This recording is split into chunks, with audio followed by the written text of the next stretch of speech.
లోక్సభ ఎన్నికల్లో ఇండియా కూటమిని అధికారంలోకి తెచ్చేందుకు ఢిల్లీ సీఎం కేజ్రీవాల్ రాష్ట్రాల పర్యటన మొదలుపెట్టారు.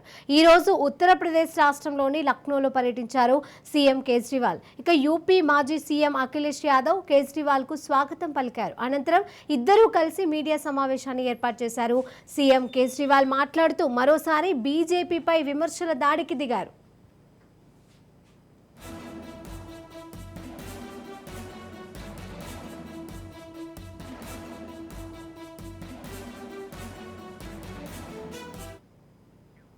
లక్నోలో ఇండియా కూటమికి ఓటు వేయాలని యూపీ ఓటర్లను అభ్యర్థించడానికి వచ్చాను. ఎన్నికల్లో ప్రధాని మోదీ అమిత్ షాను ప్రధానిని చేసేందుకు ఓట్లు అడుగుతున్నారని, ఇక బీజేపీ అధికారంలోకి వస్తే 2-3 నెలల్లో సీఎం యోగి ఆదిత్యనాథ్ తన పదవి నుండి తొలగిస్తారని, మూడవది రాజ్యాంగాన్ని మార్చబోతున్నారు. ఎస్సీ ఎస్టీ రిజర్వేషన్లను తొలగించబడతాయి. నాలుగవది జూన్ 4న ఇండియా కూటమి అధికారంలోకి వస్తోంది అని కేజ్రీవాల్ వివరించారు.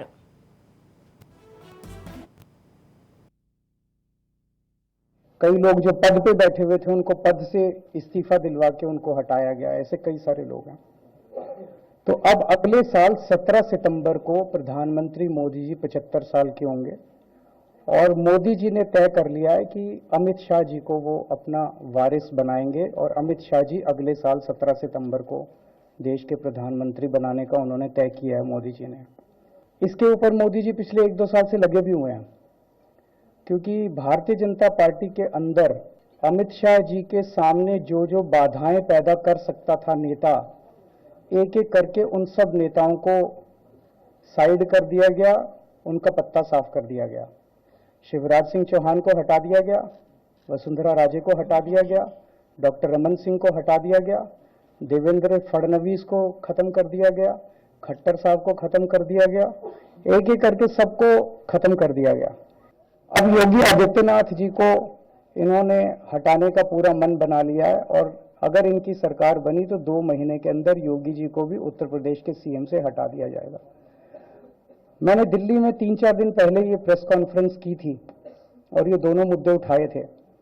जैसे मैंने मुद्दे उठाए थे तो अमित शाह जी ने और उनके कई नेताओं ने अपनी भावना प्रकट की कि नहीं मोदी जी को 75 साल में इस्तीफा नहीं देना चाहिए, मोदी जी को 75 साल पूरा कार्यकाल पूरा करेंगे। उन सब की भावनाओं की मैं कद्र करता हूं, क्योंकि अपने नेता के लिए जब भी ऐसी बात होती है तो सब लोग सामने आके बात करते हैं। लेकिन बड़ी बात यह है कि मोदी जी ने ऐसा नहीं कहा कि मैं 75 साल पे इस्तीफा नहीं दूंगा, मैं रिटायर नहीं होऊंगा। उनका अपना बनाया हुआ रूल है और मुझे पूरी उम्मीद है कि मोदी जी का अपना बनाया हुआ रूल है और मोदी जी अपने रूल को फॉलो करेंगे। नहीं तो लोग कहेंगे कि मोदी जी ने ये रूल आडवाणी जी को हटाने के लिए बनाया था, जब अपनी बारी आई तो नहीं। तो मोदी जी इस रूल का फॉलो करेंगे, ये पूरा यकीन है देश के लोगों को कि उन्होंने खुद रूल बनाया तो खुद फॉलो करेंगे। ఇక దీనిపై మరిన్ని అప్డేట్స్ మా ప్రతినిధి మానస్ అందజేస్తారు.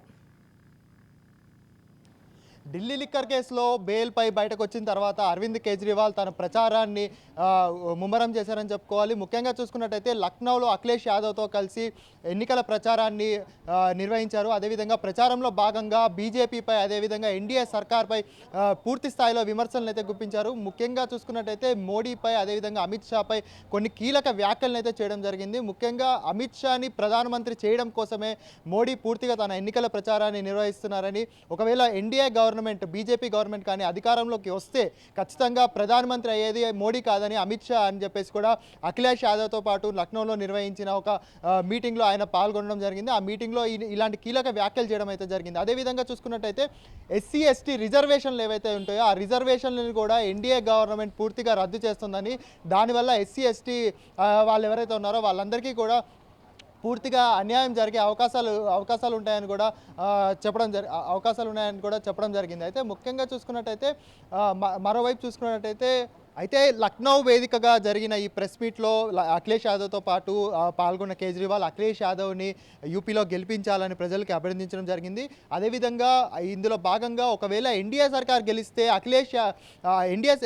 గెలిస్తే యోగి ఆదిత్యనాథ్ని కూడా 2-3 నెలల్లోనే తన సీఎం పదవి నుంచి తప్పించి మరొకరిని పెట్టడం జరుగుతుందని కూడా కొన్ని కీలక వ్యాఖ్యలు చేయడం జరిగింది. మొత్తంగా చూసుకున్నట్టయితే ఈ 3 వ్యాఖ్యలతో పాటుగా కేజ్రీవాల్ చేసిన మరో వ్యాఖ్యను చూసినట్టయితే అసలు బీజేపీ సర్కార్ ఈ వ్యాఖ్యలన్నీ మాట్లాడడానికి ముందుగా బీజేపీ సర్కార్ ఎట్టి పరిస్థితుల్లో గెలవదు, ఇండియా కూటమే పార్లమెంట్ ఎన్నికల్లో గెలుపొంది పార్లమెంట్లో ప్రభుత్వాన్ని స్థాపిస్తుంది అని కూడా కేజ్రీవాల్ కామెంట్ చేయడం జరిగింది. సో టోటల్గా ఈ కేజ్రీవాల్ చేసిన ఈ 4 స్టేట్మెంట్లు కూడా ఇప్పుడు హాట్ టాపిక్గా మారాయని చెప్పుకోవాలి. దేశ ఎన్నికల్లో ముఖ్యంగా చూసుకుంటే ఢిల్లీలో, అదేవిధంగా పంజాబ్ రాష్ట్రాల్లో ఆమ్ ఆద్మీ పార్టీ ఆల్రెడీ అధికారంలో ఉంది. అయితే కాకపోతే ఢిల్లీ లిక్కర్ కేసులో తిహార్ జైలుకి వెళ్ళిన తర్వాత పూర్తిగా ఆమ్ ఆద్మీ పార్టీ శ్రేణులు పూర్తిగా నిరుత్సాహానికి గురయ్యారని చెప్పుకోవాలి. అయితే బెయిల్పై బయటకు వచ్చిన తర్వాత కేజ్రీవాల్ చేస్తున్న ఈ ఎన్నికల ప్రచారం కావచ్చు, అదేవిధంగా ఎన్డీఏపై చేస్తున్న హాట్ కామెంట్స్ కావచ్చు, పూర్తిగా ఆమ్ ఆద్మీ పార్టీ శ్రేణుల్లో ఒక కొత్త ఉత్సాహాన్ని అయితే రేకెత్తిస్తుందని చెప్పుకోవాలి.